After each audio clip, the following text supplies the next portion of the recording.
Hello friends, welcome back to learn English YouTube चॅनलवर आपल्या सर्वांचं मनापासून स्वागत आहे. मित्रांनो, तुम्हाला इंग्लिशमध्ये प्रश्न विचारता येतात का?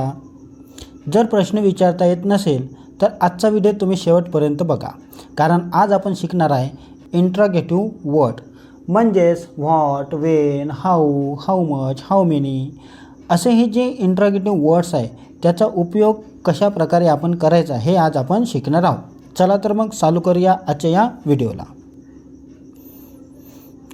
तर सर्वात पहिले आपण बघूया कोर क्वेश्चन वर्ड, जसं व्हेन. व्हेन म्हणजे होते कधी. तर हे जे व्हेन आहे ते टाईम रेफरन्स सांगतो. त्याच्यानंतर वेअर.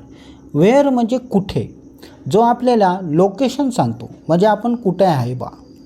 त्याच्यानंतर हू. हू म्हणजे कोण. हे पर्सनल गोष्टीबद्दल सांगतात, जसं एखाद्या व्यक्तीबद्दल. त्याच्यानंतर व्हॉट.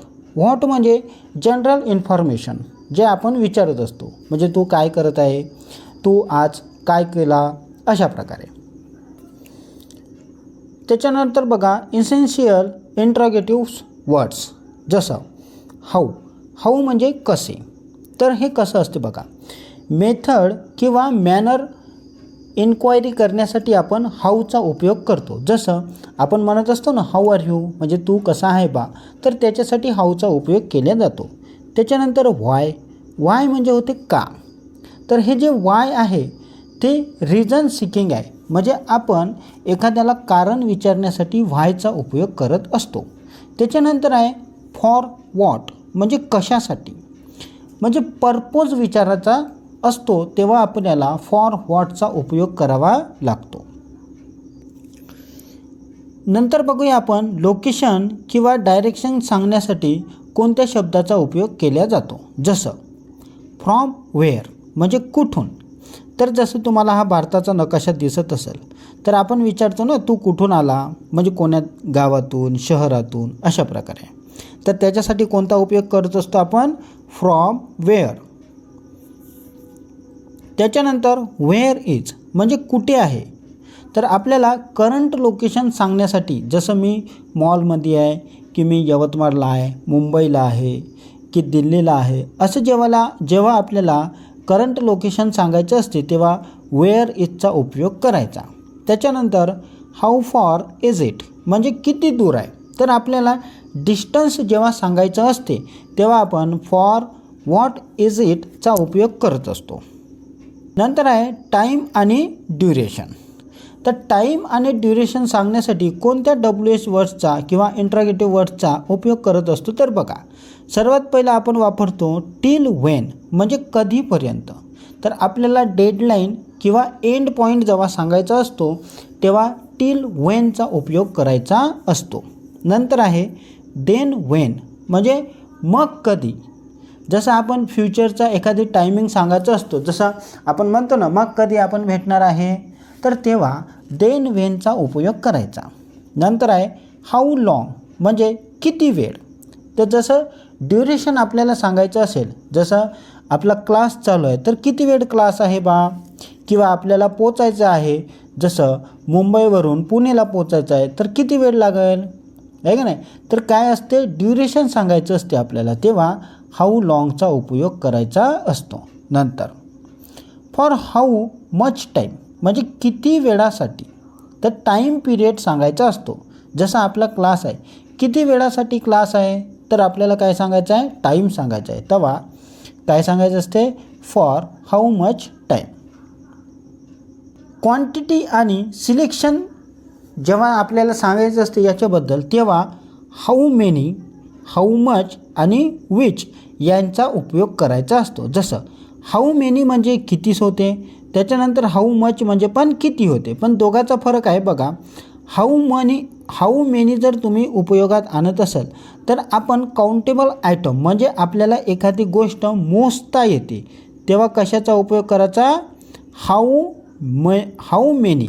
कोणाचा, हाऊ मेनी. आणि जेव्हा आपल्याला एखादी गोष्ट मोजता येत नाही तेव्हा आपल्याला हाऊ मच याचा उपयोग करायचा असतो.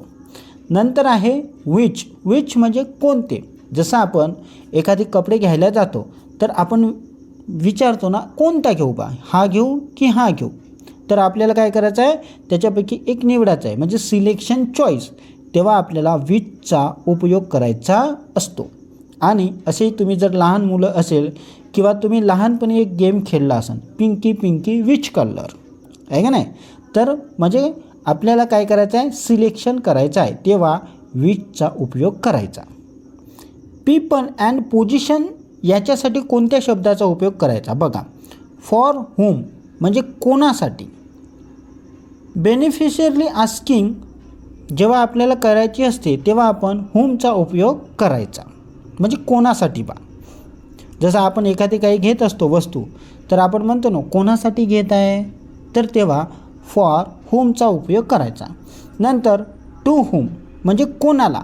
पेंट इन्क्वायरी जेव्हा आपल्याला करायचं असते तेव्हा टू हुमचा उपयोग करायचा.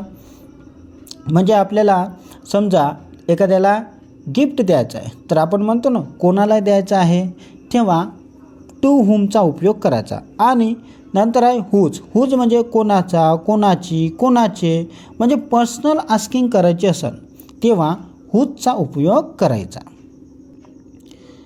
नंतर आहे कॉमन एक्सप्रेशन. याच्यासाठी जसं व्हाय नॉट आपण म्हणतो का नाही, म्हणजे सजेशन किंवा आर्ग्युमेंट आपल्याला करायचे आहे तेव्हा आपण व्हाय नॉटचा उपयोग करतो. जसं कोणी म्हणत असते का मी इंग्रजी बोलू शकत नाही, तर आपण म्हणतो व्हाय नॉट, का नाही बोलू शकत. जर तू रोज प्रॅक्टिस केला तर तू चांगल्या प्रकारे इंग्रजी बोलू शकते. अशा वेळी आपण व्हाय नॉटचा उपयोग करत असतो. त्याच्यानंतर व्हॉट हॅपन म्हणजे काय झाले, तर हे जे जुन्या आठवणी असते, जसं पास्ट इव्हेंट इन्क्वायरी म्हणजे कोणी जुन्या आठवणीमध्ये डुबलेलं असते, म्हणजे त्याचीच आठवणी करून अस्वस्थ झालेलं असते, तेव्हा आपण त्याला विचारतो काय झालं, म्हणजे व्हॉट हॅपन्ड. समजला. त्याच्यानंतर आहे एनिथिंग एल्स म्हणजे अजून काही. जेव्हा ॲडिशनल इन्फॉर्मेशन विचारायची असते, म्हणजे समजा आपण एखाद्या रेस्टॉरंटमध्ये गेलो, आपण ऑर्डर दिली, तर तेव्हा वेटर विचारते ना एनिथिंग एल्स, अजून काही पाहिजे का, असं विचारते ना. तर म्हणजे काय आहे, ॲडिशनल इन्फॉर्मेशन म्हणजे अजून काही, अशा प्रकारे जेव्हा विचारायचं असते तेव्हा एनिथिंग एल्स वापरायचं असते. तर हे लक्षात ठेवा. नंतर आहे प्रेझेंट आणि फ्युचरसाठी कोणते आपण इंट्रोगेटिव्ह वर्ड्स वापरू शकतो. जसं व्हॉट इज म्हणजे काय आहे, म्हणजे करंट स्टेटस जेव्हा आपल्याला सांगायचं असते तेव्हा व्हॉट इजचा उपयोग करायचा. नंतर हू इज म्हणजे कोण आहे. जसं प्रेझेंट पर्सनल म्हणजे समजा दरवाजाच्या बाहेर कोणी आहे, तुमच्या दरवाजाचा नॉक नॉक केलं तर आपण म्हणतो ना हू इज, कोण आहे, म्हणजे बाहेर कोणतरी आहे, म्हणजे प्रेझेंटमध्ये आहे, म्हणजे आत्ता आहे, तेव्हा आपण हू इजचा उपयोग करायचा. नंतर व्हॉट विल हॅपन म्हणजे काय होईल, म्हणजे फ्युचरचं जेव्हा आपल्याला विचार करायचा असतो तेव्हा आपण व्हॉट विल हॅपनचा उपयोग करायचा. समजला. आता बघूया आपण प्रॅक्टिस सेंटेन्स. जसं व्हेअर आर यू गोईंग म्हणजे तू कुठे जात आहे, म्हणजे आपल्याला एखाद्याला विचारायचं असेल. आस्किंग अबाउट डेस्टिनेशन म्हणजे कोणी कुठे जात असेल बा, तेव्हा आपण त्याला हा प्रश्न विचारायचा, कोणता, व्हेअर आर यू गोईंग. नंतर व्हेन डिड यू कम म्हणजे तू कधी आलास, म्हणजे एखादी व्यक्ती येऊन असेल बा, तर त्याला विचारायचं. जसं तुमच्या घरी एखादी पाहुणे आलेले असेल आणि तुम्ही बाहेरून आले, तर आपण त्यांना विचारतो ना तुम्ही कधी आले, तर तेव्हा काय म्हणायचं, व्हेन डिड यू कम. नंतर इज एनिथिंग देअर म्हणजे तिथे कोणी आहे का, तेव्हा याचा उपयोग करायचा. जसं पहा प्रेझेन्स चेकिंग करण्यासाठी आपण असं विचारत असतो. जसं आता तुम्ही समजा क्लासमध्ये आहे तर आहे, किंवा तुम्ही एखादा गेम खेळत आहे जसं हाईड अँड सीक, तर तिथे कोणी लपून नसले तर आपण म्हणतो तिथे कोणी आहे का, किंवा कोणाच्या ऑफिसमध्ये गेले तेव्हा आपण तिथं विचारत असतो तिथे कोणी आहे का, म्हणजे इज एनिथिंग देअर, तेव्हा याचा उपयोग करायचा. नंतर डोंट यू नो तुला माहीत नाही का, म्हणजे एक्सप्रेशन सरप्राईजसाठी आपल्याला याचा उपयोग करायचा असतो. जसं कोणी आपल्याला सरप्राईज देत असेल, म्हणजे सगळ्याला माहीत आहे आणि तुम्हालाच माहीत नाही, तर तेव्हा म्हणजे कोणी आपल्याला हे सेंटेन्स म्हणत असते, डोंट यू नो म्हणजे तुला माहीत नाही का, असं.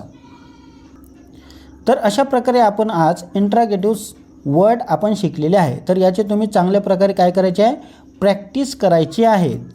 हे जर तुम्ही इंट्रोगेटिव्ह वर्ड्स चांगले लक्षात ठेवले तर तुम्हाला समजा ग्रामर शिकायचं आहे तर WH question, yes no type question किंवा तुम्हाला कोणताही प्रश्न विचारायसाठी ह्याच इंट्रॅगेटिव्ह वर्डचा उपयोग करायचा असतो. तर हे चांगल्या प्रकारे तुम्ही पाठ करून घ्या किंवा याची चांगली प्रॅक्टिस करा. म्हणजे तुम्हाला पाठ करायची गरज नाही. जर तुम्ही चांगली प्रॅक्टिस केली तर पाठ करायची गरज नाही. आणि हा व्हिडिओ तुम्हाला कसा वाटला ते मला कमेंटमध्ये नक्की सांगा. आणि तुम्ही जर नवीन असाल चॅनलवर तर सबस्क्राईब करा. व्हिडिओ आवडला असेल तर लाईक करा आणि आपल्या मित्राला, बहिणीला, भावांना पण हा व्हिडिओ शेअर करा. म्हणजे त्यांना पण ह्या शब्दाबद्दल माहिती झाली पाहिजे, इंग्रजी वाचता आली पाहिजे आणि इंग्रजी बोलता आली पाहिजे. चला तर आता आपण भेटूया पुढच्या व्हिडिओमध्ये. तोपर्यंत तुम्ही ह्या सेंटेन्सचा, शब्दाचा चांगल्या प्रकारे प्रॅक्टिस करा.